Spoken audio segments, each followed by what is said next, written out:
సినీ నటుడు వైకాపా నేత మోహన్ బాబుకు హైదరాబాద్ లోని ఎర్రమంజిల్ కోర్టులో గట్టి ఎదురుదెబ్బ తగిలింది. ఆయనకు కోర్టు ఏడాది జైలు శిక్ష విధించింది. 40 లక్షల చెక్ బౌన్స్ కు సంబంధించి 2010లో సినీ దర్శకుడు వైవీఎస్ చౌదరి కోర్టును ఆశ్రయించారు. ఈ నేపథ్యంలో మంగళవారం కేసు విచారణ జరగా మోహన్ బాబుకు ఏడాది జైలు శిక్ష విధిస్తూ కోర్టు తుది తీర్పు వెలువరించింది. ఇందులో A1 గా ఉన్న లక్ష్మీ ప్రసన్న పిక్చర్స్ కు 10,000 జరిమానా, A2 గా ఉన్న మోహన్ బాబు ఏడాది జైలు శిక్షతో పాటు 41,75,000 చెల్లించాలని ఆదేశించింది. వైవీఎస్ చౌదరి దర్శకత్వంలో సలీం అనే చిత్రం తెరకెక్కింది. ఈ సినిమా చిత్రీకరణ సందర్భంగా 40.50 లక్షల చెక్కును మోహన్ బాబు దర్శకుడికి అందించారు. అయితే ఆ చెక్కు నగదుగా మారకపోవడంతో వైవీఎస్ చౌదరి 2010లో కోర్టును ఆశ్రయించారు. అప్పటి నుంచి విచారణ జరుగుతుండగా దాదాపు 9 ఏళ్ల తర్వాత మంగళవారం తుది తీర్పు వెలువడించింది.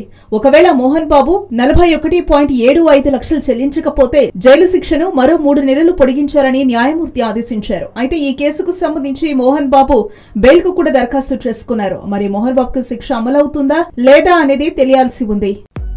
హలో, మిమ్మల్ని ఫిలిం సెలబ్రిటీస్ రియల్ స్టోరీస్ ఏంటో తెలుసుకోవాలనుందా? లేటెస్ట్ గా రిలీజ్ అయ్యే మూవీ రివ్యూస్ నేను చెప్తే వినాలనుందా? ఇంకెందుకు ఆలస్యం, యోయో టీవీని సబ్స్క్రైబ్ చేసుకోండి. అలాగే మర్చిపోకుండా యోయో టీవీ యాప్ ని కూడా డౌన్లోడ్ చేసుకోండి.